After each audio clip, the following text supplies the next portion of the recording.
Hey everyone, in this segment we're going to cover the 3 B's. We're going to pick a stock that I want to bang, one stock that I want to buy, and then one stock that I want to bust here. It's kind of like a F, marry, kill situation. So the first stock that I want to bang, and I've actually been banging this stock for the past couple of years, is FireEye.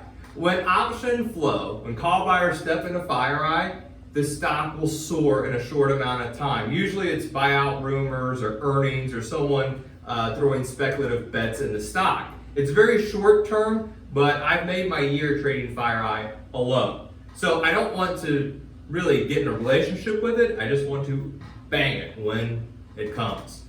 No pun intended. The next stock that I want to buy is ELY. That's Callaway Golf. For you golfers out there, which I'm horrible at hitting the ball straight. This ticker symbol, huge rally off the March lows, and I like it because with the pandemic, golf has stayed open.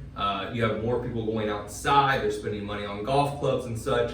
But the main reason is Topgolf, which is very fun because you can drink and hit colorful golf balls, is looking to IPO possibly in a SPAC. Ooh, look, the SPAC word. And ELY owns a percentage of Topgolf, therefore if the IPO soars, ELY should see a benefit and raise in their share price. The last stock that I want to bust is Cloudera. This was actually a sweet spot stock, and right when momentum was turning, it's a Carl Icahn name too, the stock reported earnings and it just stunk. There is buyout rumors, especially from IBM, that got spreaded last year that they were exploring a sale, but the stock, to be honest, has just been sucking. And I don't know when a buyer's going to step in. If ever, you think with a name like Cloudera, with cloud in the name, the stock would soar, but it is being a pain in the butt. So I just want to bust it.